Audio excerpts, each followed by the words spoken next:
Hi YouTube, it's Kaiger1324 today with another game review. Sorry for not doing anything yesterday. I was playing this game and I was trying to complete it for this review, but I think I'm on the last chapter now. I've completed this game before, so I know what to expect. Today we're reviewing a game created by Sega. Yes, Sega, one of the creators of one of the most awesomest and classic consoles of all time, the Sega Mega Drive. But obviously Sega is still around today, not as a game console developer, but as a game publisher or developer. This game is something that a lot of people have overlooked, and I feel like this game deserves a bit of recognition because it's actually somewhat decent. The game we are reviewing is a Binary Domain. Yes, Binary Domain. The first thing comes to mind when you see that logo is a Terminator, and that is very much what this game reminds me of. But that's not to say that it isn't unique. The story mode in this game basically revolves around you as a squad, playing a guy called Dan Marshall, who's part of a squad known as a Rust Crew, who have to go to Japan to take down an evil corporation which they believe has violated a clause in its new Geneva Convention, creating something called Hollow Children, which are basically robots that look like humans but aren't aware that they're a robot. Again, going back to that thing like Terminator. But actually, I'm not doing the story justice because the story keeps the game going, and it's actually not the worst story I've ever played with a game. Actually, it's not terrible, and it's somewhat memorable.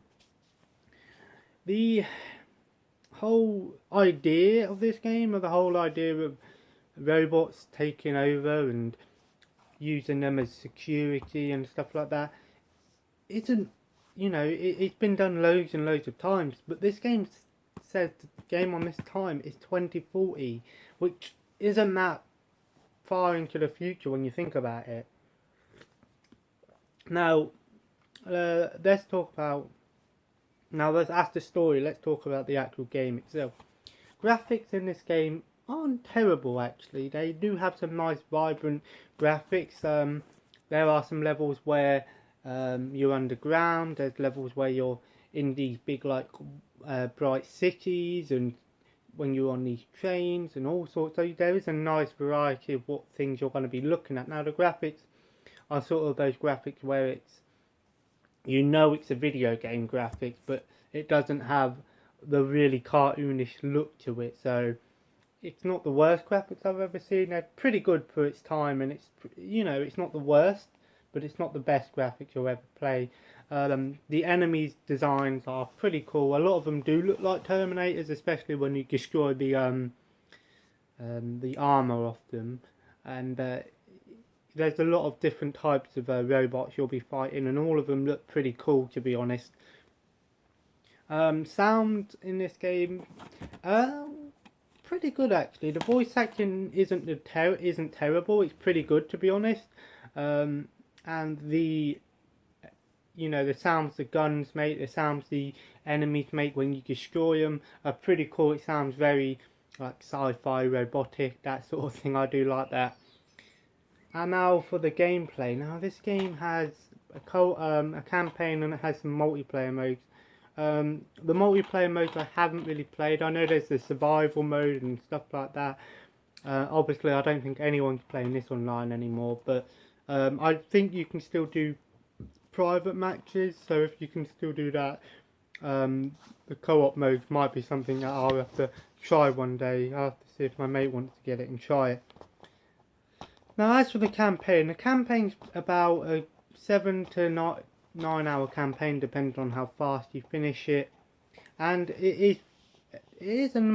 mostly this game is a cover-based shooter.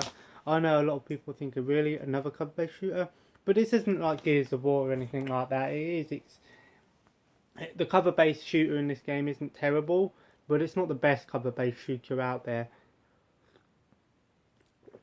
The controls are pretty responsive, and it is really fun to destroy all the enemies in this game. There is a nice variety to the campaign. for the most part it is cover-based shooter, but there are parts where you go on like jet skis. There's parts where you're in the back of a truck. There's parts when you're trying to think of another part that was really cool. What was it? Parts when you're going down a slide and stuff like that. Really cool. There's all sorts of enemies in this game. You know, you've got your basic green robot with an assault rifle. You've got robots that have shields. You've got like police robots that have like pistols and batons. You've got robots that have turrets.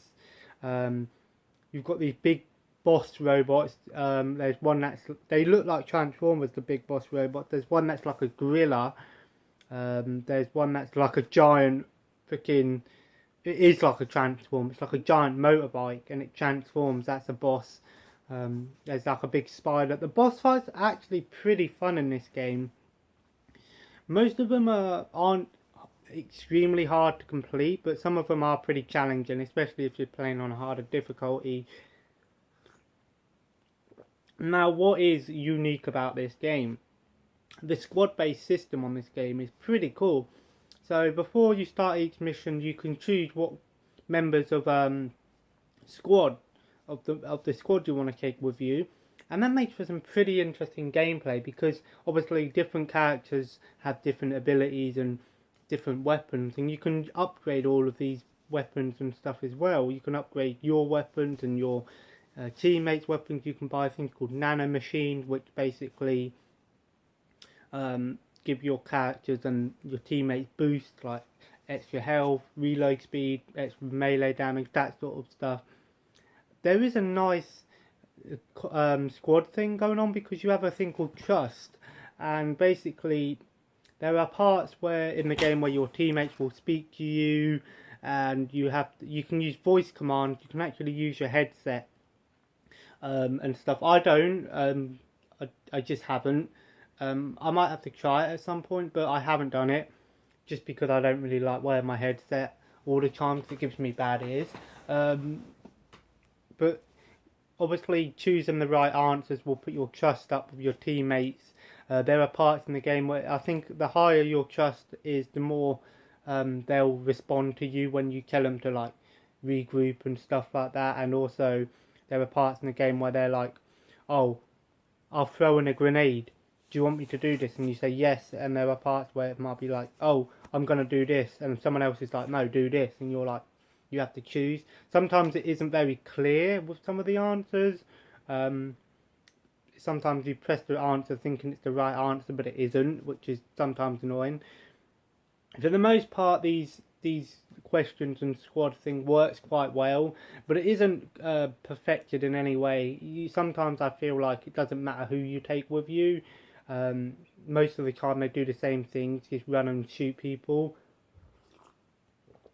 But there is some strategy involved if you want to think about it. And it does make for some good replayability as well. Because choosing different characters for different parts of the mission will, unlock different types of cutscenes and different stuff like that. So doing this, this game has some nice replayability in its campaign because of that. Now, what are some of my gripes with this game? I don't really have too much issues with this game, which is surprising, because normally I have loads. One of the things that I don't like about this game is that sometimes this game has some weird moments and some annoying moments, like most games, like where you're getting shot by so much robots, and sometimes it feels like your teammates say that, oh, I'm going to move forward, will you cover me? And you do, and it doesn't work. Sometimes they say, oh, take the guys on the left, I'll take right, but they go on the left. I don't know why they do that. That's some of my gripes with this game. Not a lot of gripes, actually. I think what I like about this game the most is just because it's an action-packed game. There aren't that many moments where you're not shooting something or stuff like that. There are a few moments where you're just walking around, and it basically gives you an opportunity to talk to all your teammates, that sort of stuff. But there's not that many of them in the game. One of the weirdest ones is where a 15-year-old girl says, "Do you want to be my boyfriend?" and your you're basically, I don't know how old the character is on this game, but I'm guessing he's in late 20s, 30s, that age. And the game even gives you the option to say sure. It says sure or sorry. Obviously, if you say sorry, basically all your teammates' trust issue goes all the way up. But if you say sure, I think they all hate you for it. Why they put that in the game, I don't know. It's just something that I thought was really weird. That's Japan for you. I know it's just a game, but still, the whole concept of it is pretty weird. I don't think anything happens actually with it. I think all it does is make your teammates' trust go down a bit, but that's about it. But I still thought I'd mention it because I thought it was weird. I do like having to... There is a sort of upgrading system to this game. You find these terminals every so often, which you can buy ammo, weapons, stuff like that, and then you can buy nano machines, like I said, and upgrade everyone's guns as well. The main gun you use in this game is an assault rifle, and it has this like shock power on it. You charge it up and it makes like a shock ball, which I think is really cool.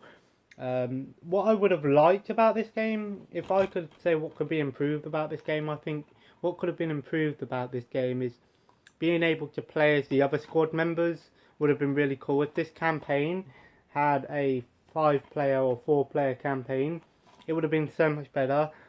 Being able to choose different characters, I think that would have been pretty cool. Not even for the main campaign, for a co-op campaign. I would have liked for some offline modes. I think you can do like survival on that offline, but it's really hard to do single player. It would have been pretty cool if they had that offline.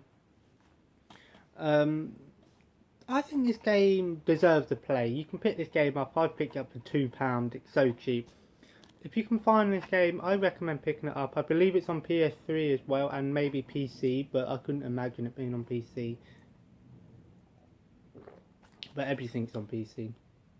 Actually, it is on PC because my brother has it on Steam. But yeah, if you can find this game, give it a go because it is really enjoyable. And like I said, it's nothing amazing. It's nothing that's going to really blow you away. But it is really fun to destroy the enemies in this game when you shoot. That's something I forgot to mention. When you shoot your enemies in this game, they react differently. So if you shoot their arms off, they'll drop their weapon, they'll pick it back up with their other arm. If you shoot their legs off, they'll start crawling. If you shoot their head off, they'll start shooting the other enemies. It's just really cool. And the enemies in this game, I know they're robots, but they feel like robots, if you know what I mean. They feel relentless, but not unstoppable. There are two kinds of robots in games. There are robots that just get destroyed so easy, battle droids, and then there are robots that are just bullet sponges that take fucking so much damage. And these robots have a nice balance between them. They feel relentless because they're robots. They don't feel pain, that sort of stuff. But at the same time, they can be destroyed pretty easy. But obviously, they are quite relentless. It's all about making sure you finish them off, which is pretty cool. So you really have to make sure the enemy is dead. You can't just shoot them and think, oh, I shot his head off and he's on the floor, so he's dead. You have to make sure they are dead. Excuse me. But yes, Binary Domain. I'll wrap this up. A fun game. What I like about this game, I like the fact that it has a lot of action in it. I like the fact that it's not just another generic like robot game. It does have some uniqueness to it. I like the fact that it's relatively very cheap, and I just think this game deserves a play. What I'd give it, I'd give this game an 8 out of 10. Not the perfect game, but definitely a really good game. Hidden gem. A lot of people don't talk about this one, so I hope that this review does shed some light on it and does make you want to go out and play this. I wish I could show you some gameplay, but I might do that in the future. But I've nearly finished it. I think I'm on the last chapter again, so I'm going to be playing this again in a minute. and I recommend that you go out and buy this game because you can find it really cheap, and it's a game that's worth checking out and playing. Binary Domain, Terminator, it's not really, but the enemies in this game very remind me of a Terminator. Binary Domain, Binary Domain, yeah, I said it 3 times, Binary Domain. Anyway, I'm going to leave that there. Check out Binary Domain, I said it 4 times. If you want to, if you're looking for another sort of action game that's not just another action game, it has some uniqueness to it, check it out. Anyway, I'm going to leave that review there. Please like and subscribe, and I'll see you in the next video, which I might do another video today, I might not, I'll decide later. But I'm going to leave it there. I'll see you next time. Thanks for watching.